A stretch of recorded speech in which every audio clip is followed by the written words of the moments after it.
Hello student, कैसे हैं आप लोग। आशा करते हैं कि आप बेहतर होंगे। स्टूडेंट, ये वीडियो क्लास 10 अध्याय 6 के जल प्रक्रम का पार्ट 2 है।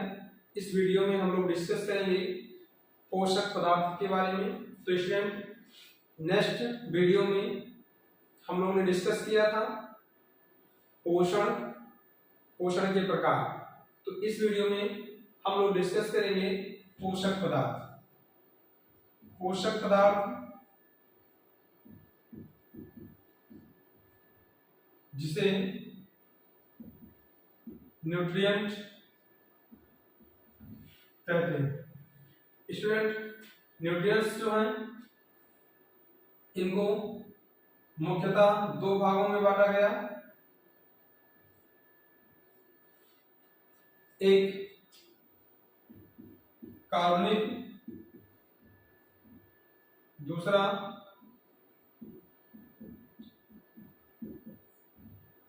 अकार्बनिक।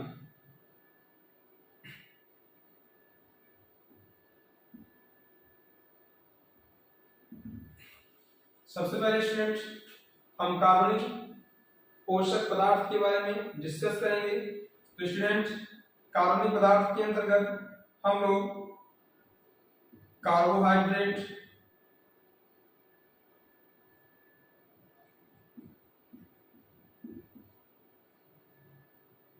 विटामिन, प्रोटीन,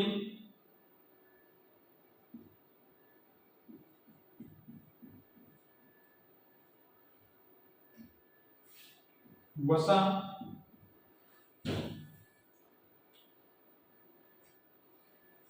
आदि टॉपिकों पर डिस्कस करेंगे। तो स्टूडेंट, जबकि अकार्बनिक पदार्थ जो होता है उसमें हम जल, यौन, खनिज लवण की स्टडी करते हैं। तो स्टूडेंट, कार्बनिक पदार्थ में सबसे पहले कार्बोहाइड्रेट, विटामिन, फिर उसके बाद प्रोटीन, वसा इत्यादि टॉपिकों को स्टेप बाय स्टेप डिस्कस करेंगे। उससे पहले हम ध्यान देते हैं कि कार्बनिक पोषक पदार्थ क्या है। स्टूडेंट, इनमें सरल भाषा में इसे हम जैव अणु भी कहते हैं, जिसे इंग्लिश में बायो मॉलिक्यूल्स कहा जाता है। तो स्टूडेंट,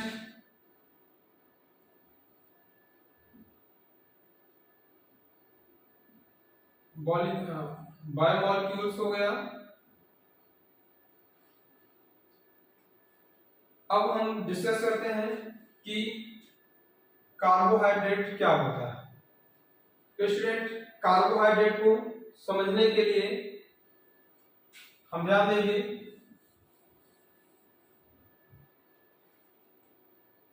सबसे पहला पोषक तत्व हमारा कार्बोहाइड्रेट है। इसे इंग्लिश में हम लोग कार्बोहाइड्रेट के नाम से जानते हैं। स्टूडेंट, कार्बोहाइड्रेट में कार्बो शब्द से कार्बन, हाइड्रो शब्द से हाइड्रोजन और एट से ऑक्सीजन। तो स्टूडेंट, ध्यान रखें कि कार्बोहाइड्रेट कार्बन, हाइड्रोजन और ऑक्सीजन का बना हुआ यौगिक है। मतलब कार्बोहाइड्रेट जो होता है वो कार्बन, हाइड्रोजन और ऑक्सीजन के संयोग से बनता है, जिसमें कार्बन का अनुपात 1, ऑक्सीजन का अनुपात 2, हाइड्रोजन का अनुपात 2 और एक ऑक्सीजन का अनुपात 1 होता है। स्टूडेंट, जब कार्बन, हाइड्रोजन और ऑक्सीजन को 1:2:1 के अनुपात में संयोग कराते हैं तो उनसे बने यौगिक जो होते हैं कार्बोहाइड्रेट कहे जाते हैं। तो स्टूडेंट, कार्बोहाइड्रेट एक जटिल कार्बनिक यौगिक है जिससे हमारे शरीर को ऊर्जा प्रदान होती है। हमारे शरीर जो होती है उसे ऊर्जा देने का एक स्रोत है। तो ऊर्जा का स्रोत, स्टूडेंट ऊर्जा का स्रोत है ये। तो इसके कार्बोहाइड्रेट के 1 ग्राम है। यदि कार्बोहाइड्रेट का 1 ग्राम अपघटित किया जाता है, ऑक्सीकृत होता है, तो उससे 4.2 KCl ऊर्जा प्रदान होती है। हमारे शरीर को 4.2 किलो कैलोरी ऊर्जा प्रदान होती है। तो स्टूडेंट, अब हम समझते हैं कि कार्बोहाइड्रेट जो होता है वो मुख्यतः हमारे शरीर में ऊर्जा स्रोत की तरह कार्य करता है। हमारे शरीर को ऊर्जा प्रदान करने का कार्य करता है, जिससे हम अपनी दैनिक क्रियाओं को आसानी से कर सकते हैं। तो स्टूडेंट, आगे ध्यान रखेंगे कि कार्बोहाइड्रेट जो होगा, जैसे C6H12O6, स्टूडेंट C6H12O6 जिसे हम लोग ग्लूकोज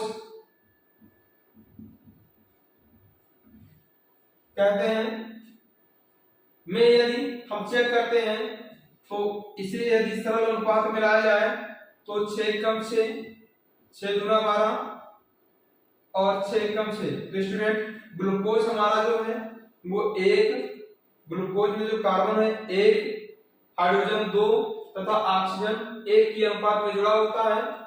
जो हमने आपको यहाँ बताया कि जिसमें रेशियो जो मिलता है इनका वो 1:2:1 मिलता है। ऐसे कार्बनिक पदार्थ जो है उन्हें हम कार्बोहाइड्रेट कह रहे हैं। तो स्टूडेंट, कार्बोहाइड्रेट में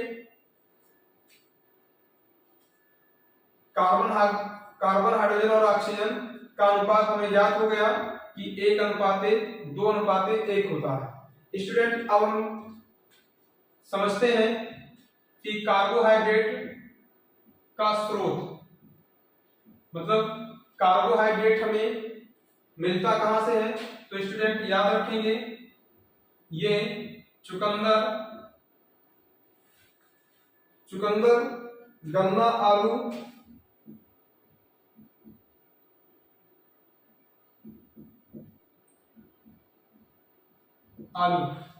तो स्टूडेंट, कार्बोहाइड्रेट हमें चुकंदर, गन्ना, आलू आदि या फिर चावल भी आप लोग बता सकते हैं कि चुकंदर, गन्ना, आलू, चावल आदि में कार्बोहाइड्रेट प्रचुर मात्रा में पाया जाता है। तो स्टूडेंट याद रखेंगे, इसका स्रोत जो है वो कार्बोहाइड्रेट हो गया। कार्बोहाइड्रेट का स्रोत जो होगा चुकंदर, गन्ना, आलू, चावल आदि ऐसे पदार्थ हैं जिनमें कार्बोहाइड्रेट अधिकांश मात्रा में प्राप्त होता है। तो स्टूडेंट, अब हम समझते हैं कि कार्बोहाइड्रेट के प्रकार, कार्बोहाइड्रेट कितने प्रकार के होते हैं। तो स्टूडेंट ध्यान रखेंगे, कार्बोहाइड्रेट को उनके अणुओं की संख्या के आधार पर, परमाणुओं की संख्या के आधार पर 3 भागों में बांटा गया है। मोनो सैकेराइड,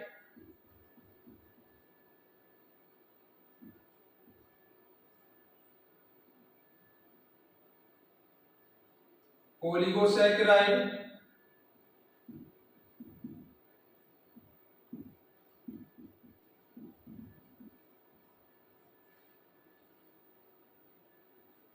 और तीसरा हो जाएगा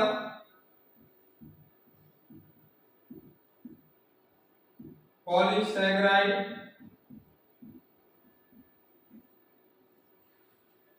मोनोसैकेराइड, ओलिगोसैकेराइड, पॉलीसैकेराइड। स्टूडेंट, सबसे पहले हम डिस्कस करेंगे कि कार्बोहाइड्रेट जल अपघटन, ध्यान रखेंगे आप लोग, जल अपघटन के आधार पर तीन प्रकार का होता है, मोनोसैकेराइड, ओलिगोसैकेराइड, पॉलीसैकेराइड। तो स्टूडेंट मोनोसैकेराइड क्या होता है? ऐसे कार्बनिक अणु जिनमें कार्बन की संख्या 3 से 7 तक होती है उन्हें हम मोनोकार्बोहाइड्रेट या मोनोसैकेराइड कहते हैं। स्टूडेंट अगर एग्जांपल हम लोग देखें तो C6H12O6, C5H10O4, C5H10O5, इसे ग्लूकोज, C5H10O4 को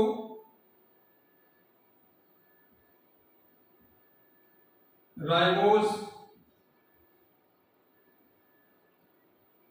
इसको डीऑक्सीराइबोज, डीऑक्सीराइबोज और C5H10O5 को राइबोज के नाम से जानते हैं। ये ग्लूकोज, डीऑक्सीराइबोज, राइबोज है जो मोनोसैकेराइड के अंतर्गत पढ़े जाते हैं। स्टूडेंट ओलिगोसैकेराइड की बात करें, ऐसे कार्बोहाइड्रेट जिनका जल अपघटन करने पर 2 अणु प्राप्त होते हैं या 2 से अधिक मोनोसैकेराइड के अणु प्राप्त होते हैं, 2 या 2 से अधिक मोनोसैकेराइड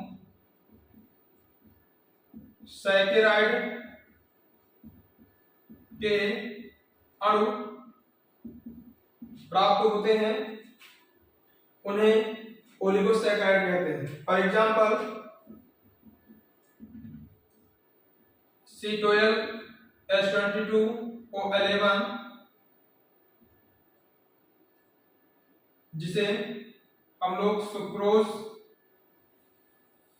कहते हैं, ये ओलिगोसैकेराइड का एग्जांपल है। यदि इसका हम जल अपघटन करवा दें तो हम देखेंगे कि इसके 2 अणु प्राप्त होंगे, C6H12O6 प्लस C6H12O6। स्टूडेंट ये ओलिगोसैकेराइड जिसमें सुक्रोज को लिया गया और सुक्रोज का जल अपघटन कराने से हमें C6H12O6 के 2 अणु प्राप्त हुए, जो एक ग्लूकोज और दूसरा फ्रक्टोज के नाम से जाना जाता है। तो अब बात करते हैं हम लोग। तो स्टूडेंट मोनोसैकेराइड जलग्रहण के द्वारा प्राप्त मोनोसैकेराइड के अणुओं की संख्या पर हम ओलिगोसैकेराइड को निम्नलिखित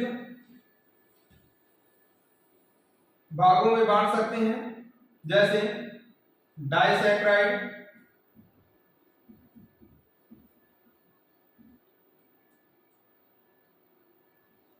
ट्राइसैकेराइड,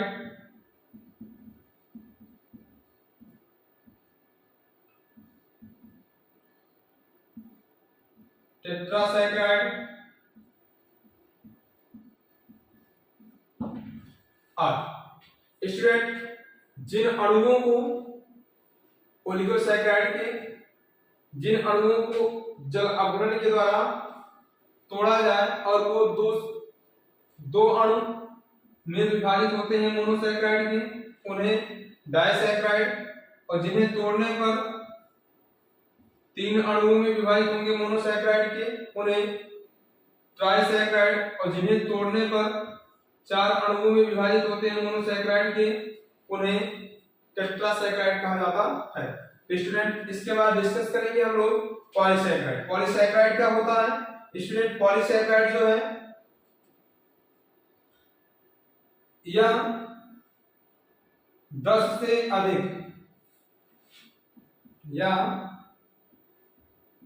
10 से अधिक मोनो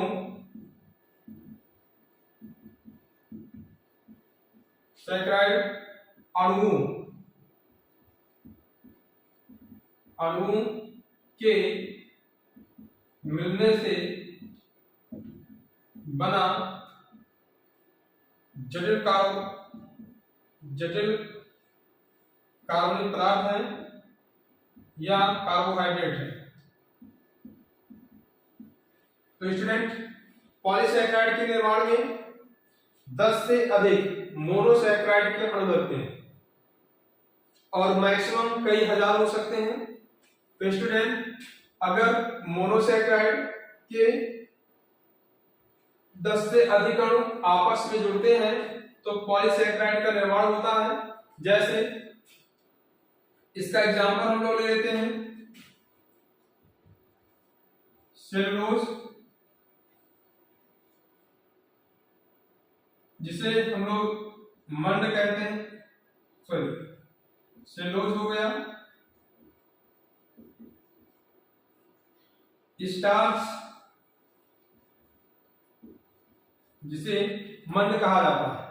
तो स्टूडेंट, आज हम इस वीडियो पर डिस्कस किए कार्बोहाइड्रेट को। ऐसे ही वीडियो को पाने के लिए और हमारे साथ बने रहने के लिए अगर चैनल पर नए हैं तो चैनल को सब्सक्राइब करें, वीडियो को लाइक करें, अपने दोस्तों के साथ शेयर करें। धन्यवाद।